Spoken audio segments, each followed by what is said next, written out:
P. Allen Smith's Garden to Table is brought to you by the makers of Job's Organics Granular Fertilizers. Great results, less work. EasyGardener.com. Coming up next, a show about setting the scene for an Easter feast.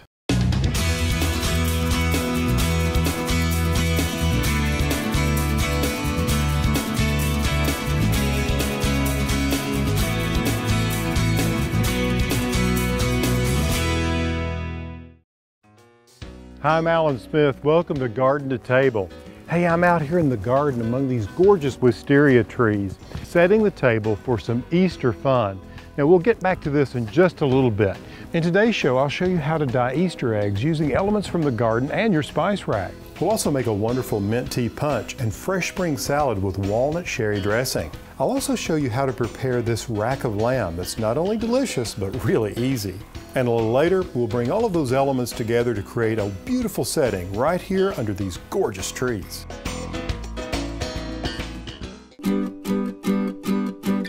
Just something about dyeing Easter eggs, which takes me back to my childhood. We used to do it every year and it was always lots of fun. But I have to say, back then we used a lot of artificial food coloring. And today, well, there's a big push to use things more natural. So what I'm talking about today is sort of looking at various kinds of eggs, colors of egg shells, and also the different kinds of natural ingredients one can use to create beautiful colors, as you can see here. If you want yellow to orange, you can use the peel of oranges and lemons. If you're wanting something that has a pinkish color, almost purple color to it, you can use red cabbage, you can use red onion skins. Beets are perfect. If you want green, spinach, chopped spinach works really well. You can also go to the spice rack, and there are many options there. For instance, here's paprika, and just look at the color of the eggs that this paprika has produced here. Very beautiful indeed.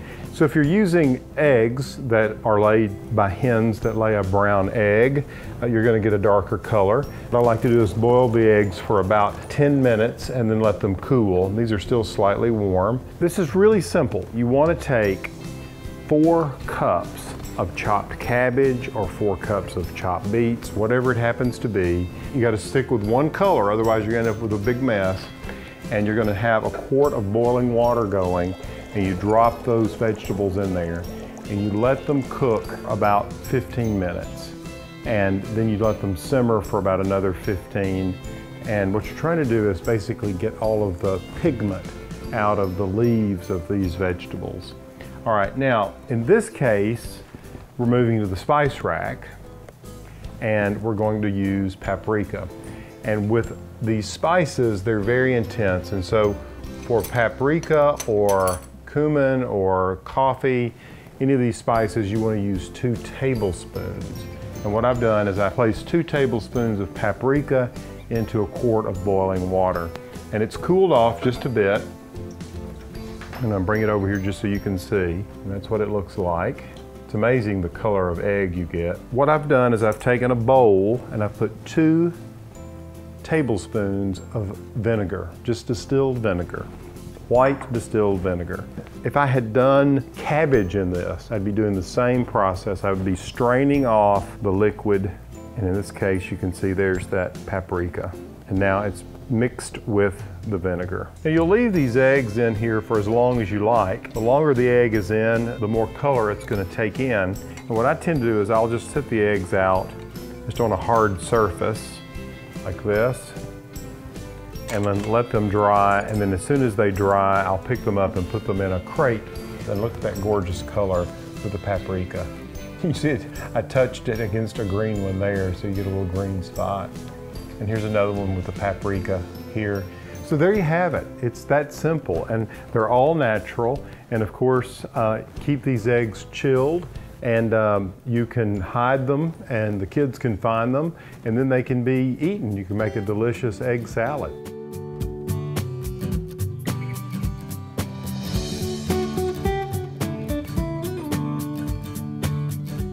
You know, when some people go to visit a friend, they take a bouquet of flowers, a cake, a pie, a bottle of wine. As for me, well, I take chickens. Okay, click in there.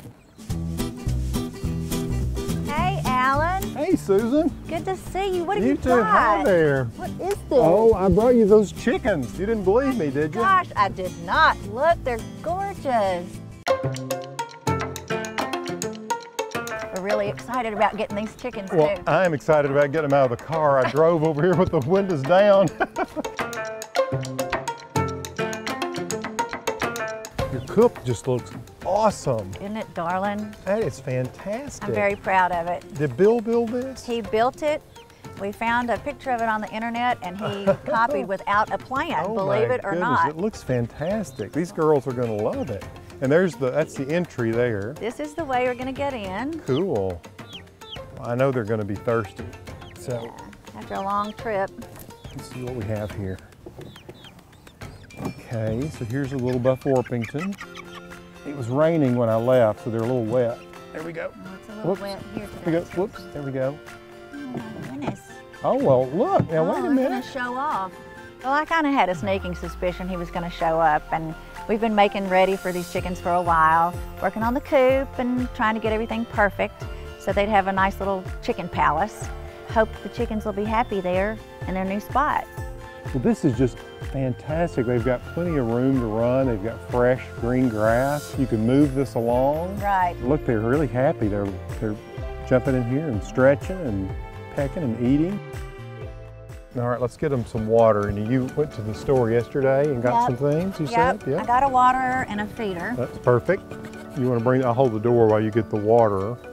That's the main thing. Yep. Yeah, I'm ready for whatever he thinks that we can handle in the coop. I think, you know, taking care of one is just as, or taking care of 8 is just as easy as taking care of a few less. So I'll be happy to have some more. They're gonna love that green grass.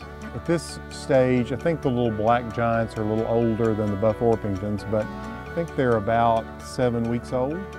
And right now we just probably need to get some feed for them. Were you able to find any chick starters? I have some chick starter. Yep, okay, perfect. That's a high protein food for them, which is important. Okay, so when can I expect my first eggs?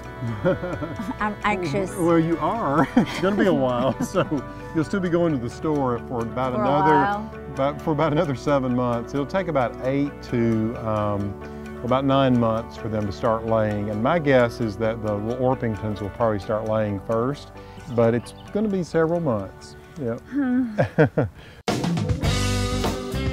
Susan can expect her neighbors to talk a lot about her, but she's probably used to that now that since she already has goats, but now that she has chickens, that'll just give them something else to talk about, which I think is really cute. And she's gonna have more eggs than she can imagine, particularly if she decides to get a few more, which she has plenty of room for. I think she should get 4 more, 2 more breeds. Hey, you never know, I may show up at your front door someday with some chickens.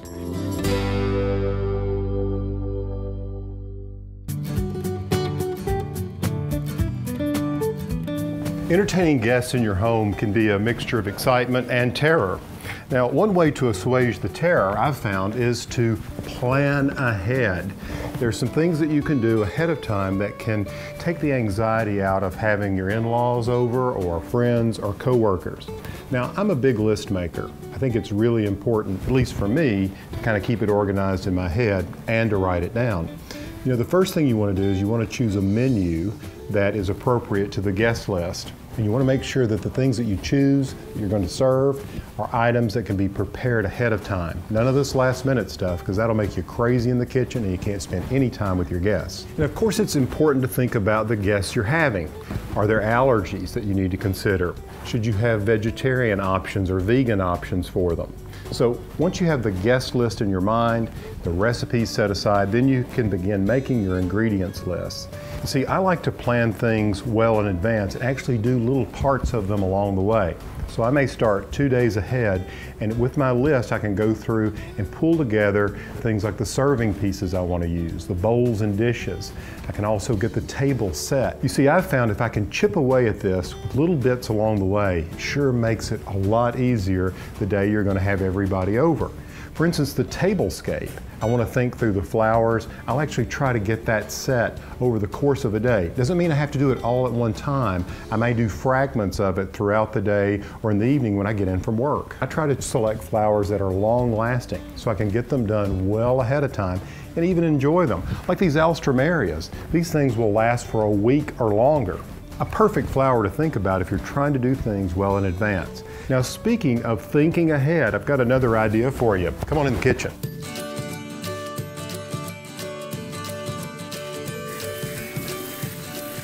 I love to use fresh herbs, but if you're preparing a recipe, it's nice to have them already prepared. Let me give you an idea of what I do here. It's a great way to store herbs as well. I've taken some mint leaves, and after washing them and patting them dry, I have them here on a cutting board. And what I like to do is just go ahead and just chop these mint leaves in some coarse pieces. I'm going to use this in a punch, so I just like big pieces of mint, not the whole leaf. So I don't want to chop these into itty bitty pieces. You see, this is just about right. Now this is about 2 tablespoons of mint leaves. And I just want to illustrate how I take these and place them in an ice cube like this. What's wonderful about this tip is they freeze fresh. And then what you want to do is just take just a little bit of water and fill up each one of these ice cubes. You get the idea. You put these in the freezer, they freeze, and then you can place them in a freezer bag. You can pull them out. You know that they're 2 tablespoons of fresh chopped herb, whatever it happens to be, that you can apply to soups, sauces, or in this case, a lovely tea. You see, these are all ideas that hopefully will help you get a little ahead of the game. Now I'd like to share with you a delicious recipe for a mint tea punch. It's the sort of thing that will dazzle your guests, and you can use mint from your garden, and I'll give you a compelling reason why to use mint from your garden in just a moment. But why don't we get started? The first thing you want to do is you want to take about 10 sprigs of spearmint, and you just want to crush the leaves or muddle it at the bottom of a mortise and pestle like this. You see, what I'm essentially doing here is bruising the mint leaves, because what I want are those essential oils in this tea. Now I'm just going to take and drop this in a pitcher. I'm going to take 3 family-sized tea bags, drop those in, and next all you do is add 3 cups of boiling water, which I have over here. And I'm just going to take this boiling water and go ahead and pour it in the pitcher like this over the tea. And I'm going to let this steep for about 8 to 10 minutes. Now it looks like it's almost ready. You know, what's interesting about this recipe is it only takes about 15 minutes. It'll serve 8 to 10 people. And here's the economy of having your own herbs.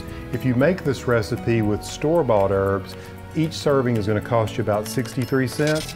If you use herbs that you've grown, and who can't grow spearmint, you can create this recipe for 13 cents per serving. So think about that. Now all you have to do is lift out the tea bags and the mint. Now if you happen to leave a few fragments of the mint in there, it's no problem at all. Okay, next to this warm solution, you're going to add 1 cup of sugar. You want that to completely dissolve. And then 1 cup of orange juice. You can see this is going to be really good. And 1/4 cup of lemon juice. See, the sugar dissolves very quickly because it's very warm. And then to finish it off, you're just going to add 3 cups of cold water. You can garnish it with some lemons or some more of that spearmint. You can make this ahead of time. Your guests will love this, so give it a try.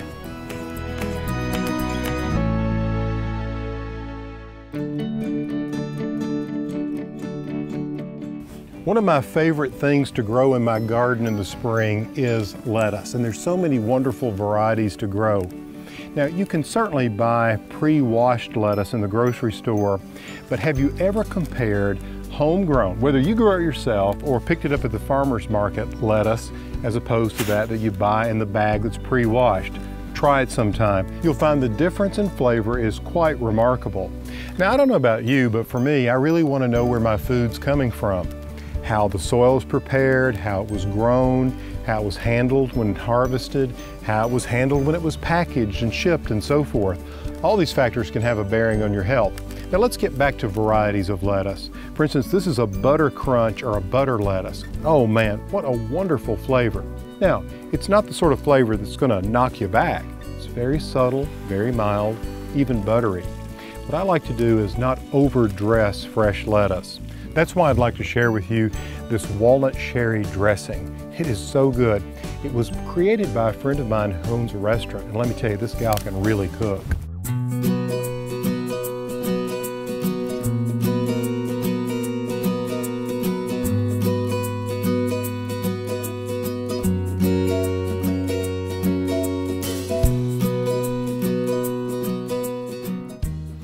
You're just going to love this dressing. It is so easy to make, and the great thing about it is you can prepare it ahead of time. Keep it in the refrigerator. No reason to be doing this at the last minute.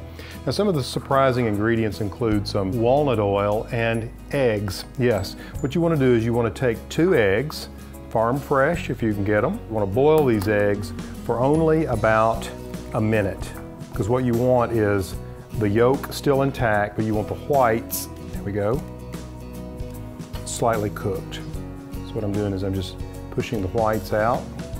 There we go, there's 1, and here's 2. I only cook them for a minute. So that's what the eggs will look like. What I'm going to do is just drop these into the blender like this.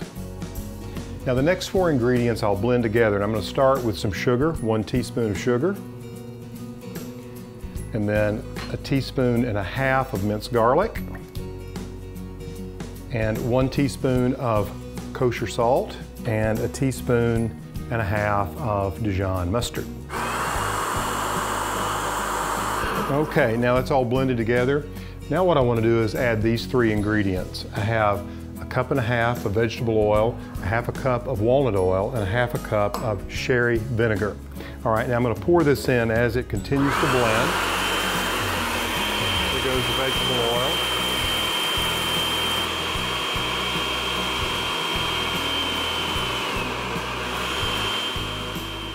Okay, so we've got everything blended together, it looks good. Now, the last ingredient that I want to add will be some cracked pepper.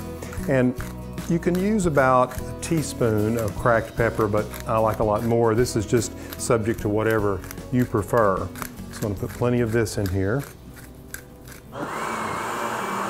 Now it's just a matter of applying it to this fresh homegrown lettuce. Now you can pop this in the fridge, or you can serve it just out of the blender like this. You just drizzle it over the lettuce. And I actually like to squeeze some lemon juice on the lettuce first before applying this.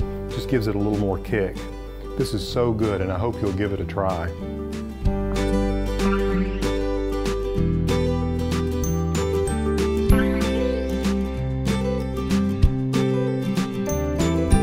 If you love lamb like I do, I think you're going to find this recipe really easy to do. It's one you can do ahead of time, and it's very flavorful.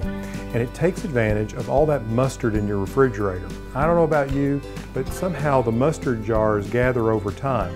With this, you can consolidate everything and use it on the lamb. What I'm doing is I'm starting out with 2 racks of lamb with 8 bones in each one of them, you can see here. Now, what I'm going to do to create this mustard and herb crusted lamb is to take the mustard. In this case, we're going to use a 1/2 cup. And as I mentioned, you can take all those mustards and mix them together. This is a Dijon mustard, but you can have a coarse grain mustard mixed with, you know, just a typical hot dog mustard mixed with the Dijon mustard. It goes on and on and on. And then what you want to do is take some minced garlic, 1 tablespoon of that, and then 1 tablespoon of fresh thyme leaves. There we go. And then all of this gets mixed together, and it will be applied to the lamb in just a moment. Now, to make this a crusted lamb, we're going to take a cup of Italian breadcrumbs and 2 tablespoons of olive oil. Now, what I'm going to do is I'm just going to brown these breadcrumbs over medium heat here. There's the 2 tablespoons of olive oil. Just want to get the oil nice and hot. And you want to make sure that you turn the oven on at 425, because we're going to cook the lamb for about 25 to 30 minutes at 425. You know, lamb is really a lot easier to cook than you think. A lot of people are intimidated by cooking it, but it's really not that difficult, and you'll see that with this recipe. Okay, I'm ready to add the breadcrumbs. So to really get the crusted effect, what you want to do is you want to brown these breadcrumbs, because it'll make the finished product really crispy, which is good. So it's all about the texture here. You can see they're browning nicely. You need to move them regularly like I'm doing here so they don't overcook. All right, I think they're just about done. Time to take them off the heat so they can just cool right here. Look at that beautiful color. And while they cool, we'll turn off the stove. All right, now all the flavors of the garlic and the thyme are blending with the mustard. What you want to do then is take and just add some salt and pepper to the racks of lamb. I'm going to do both sides.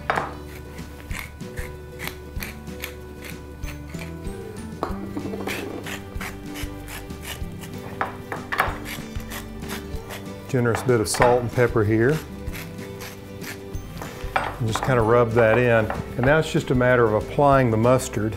What I'm going to do here is take about half of it on this one and about half on this one. Now you can actually marinate this lamb up to 6 hours before you cook it. And what I do is just mix it up and throw these in a freezer bag in the refrigerator.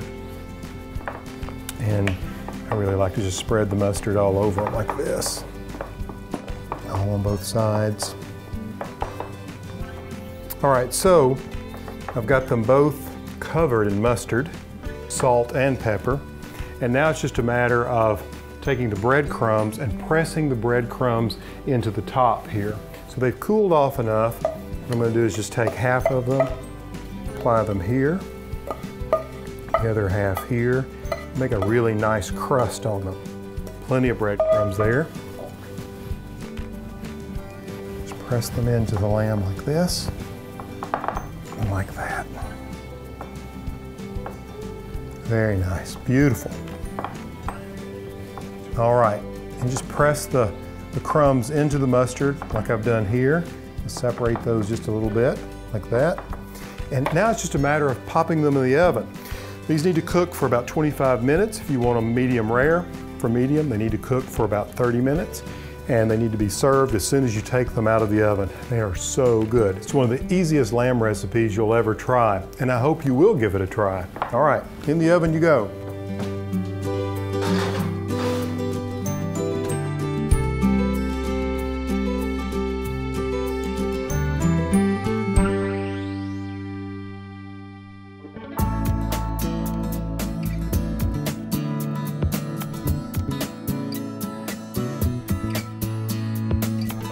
Now, you're probably not going to find this difficult to believe, but Easter comes in second, only to Halloween, for the most candy consumed for any holiday throughout the year. But get this, 7 billion pounds of candy are consumed at Easter. So here's just an idea. Maybe rather than filling the Easter baskets full of chocolates and jelly beans and eggs and so forth, how about some toys? Some toys or some things that will instill some creative activities. For instance here, some kits for baking, working in the kitchen, or some little tools for a sandbox or gardening. Here's a jump rope for little boys, maybe a baseball bat and baseball. Also some tools for gardening, maybe even the kitchen and cooking tools for the little guy, and also some sidewalk chalk, which is a lot of fun. These are just some ideas that will help the Easter Bunny get those kids out there doing some active, creative, and fun activities.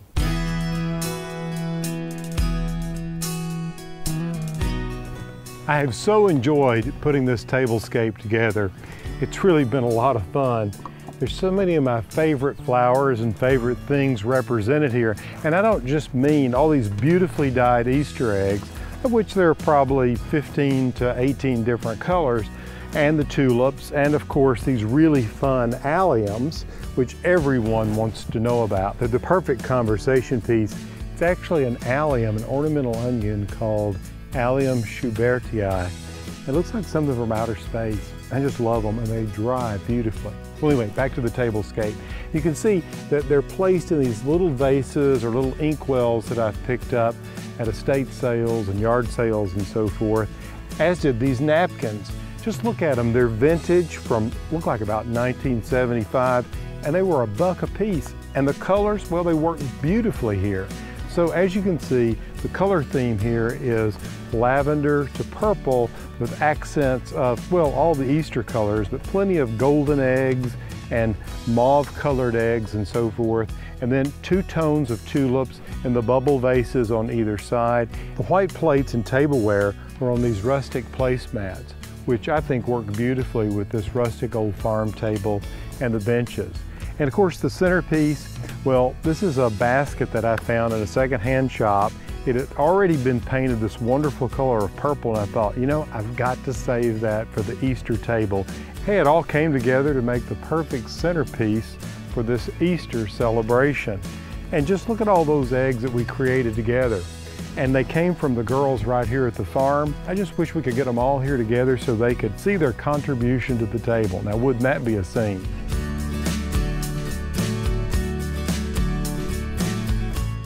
Well, that's all the time we have for today's show. Hope you've enjoyed it as much as I have. Until next time, good eating and good health.